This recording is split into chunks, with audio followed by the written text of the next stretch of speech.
Okay.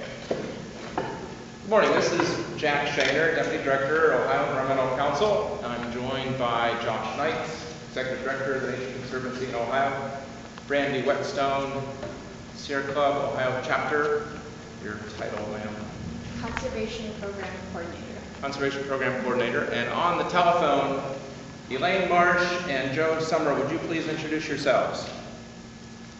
Good morning, Elaine Marsh from Friends of the Crooked River, the organization that advocates for fishable, swimmable standards in the Cuyahoga River.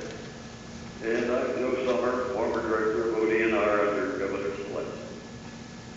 Very good. All right. Appreciate everyone joining. We've got a press release on the right side of your packet, and all this material is posted online at Ohio Environmental Council's website.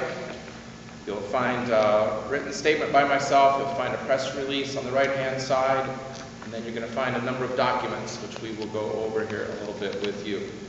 So I'm going to kick it off, and then we will go around the table and around the phone with our speakers, and then open up to your questions.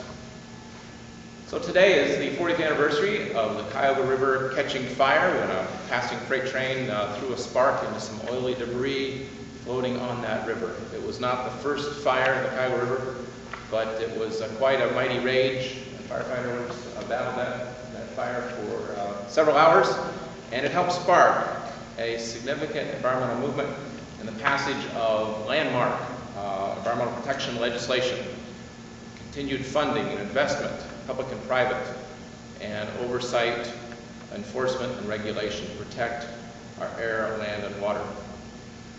Now, the results have been nothing less than remarkable, especially right here in Ohio, one of the most industrialized, one of the most populous states of the nation. Fish have returned to the Cuyahoga River. People once again flock to our rivers and streams, all of the state, to fish and swim. Young and old are breathing easier. The air is no longer choked with lead and carbon monoxide and this odor of sulfur. Our great Lake Erie has made a great comeback. It once was called a dying lake by scientists. Now it's known as the walleye capital of the world.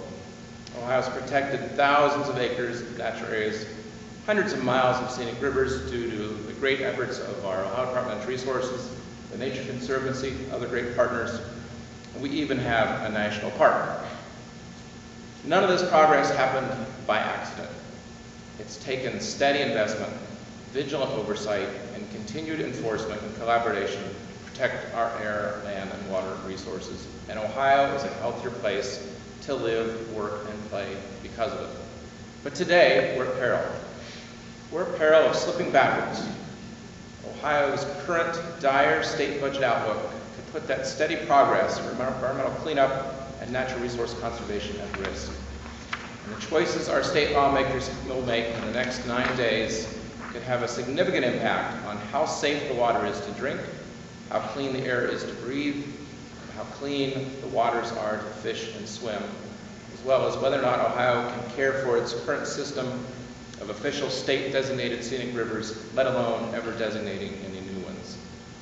And finally, very importantly, the vote this week or next 9 days will determine how well Ohio fulfills its public trust responsibility to care for our state parks, state nature preserves, and state forests.